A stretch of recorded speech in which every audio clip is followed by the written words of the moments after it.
মহিলার কমপ্লেন বলেই পুরুষটিকে সঙ্গে সঙ্গে গ্রেফতার করে নিল, এইটা যে চেঞ্জ এসেছে একটা সুপ্রিম কোর্টের মাধ্যমে, এটা সাধুবাদ আমি অবশ্যই দেব। অপব্যবহারেই তো আজকে এই অবস্থায় এসে দাঁড়ালো, এবং তার ফলে কি হলো, যেসব মহিলারা সত্যি নির্যাতিত হন তাদের জন্য কিন্তু খুব অসুবিধে হয়ে যাচ্ছে। নির্যাতিত হন না এমন তো না, এবং সেটা কিন্তু মানে নিম্নবিত্ত বাড়ির থেকে আমি বলবো উচ্চবিত্ত বাড়ি, মধ্যবিত্ত বাড়িতে বেশি, তাদের কথা বিশ্বাস করানোটা মুশকিল হয়ে যাচ্ছে। মানে থানা টানাতেও অনেক সময় বিশ্বাস করতে চাই।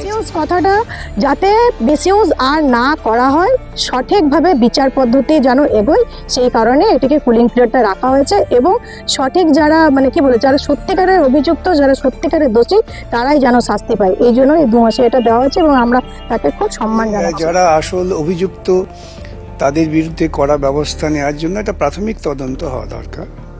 আমরা মামলা কর্তৃপক্ষ দেখেছি, প্রাথমিকভাবে মনে হয়েছে যে কিছুই না, সে ছেলে অপরাধী নয়, কিন্তু দেখা যাচ্ছে যে একটু তদন্ত করলে মেয়েরা ওই 498A ধারাটাকে মিসইউজ করে, মারাত্মকভাবে অপব্যবহার করে। আমার চেনা কয়েকজন আছে যারা এরকম আছে যে 498ও করে রেখেছে, আবার হাজবেন্ডের সাথেও আছে। একে তো একটা প্রায় মানে নিরামিষ কেসে পরিণত করেছেন। এর জন্য কারা দায়ী? দায়ী তো আপনারা, বুঝতে হবে।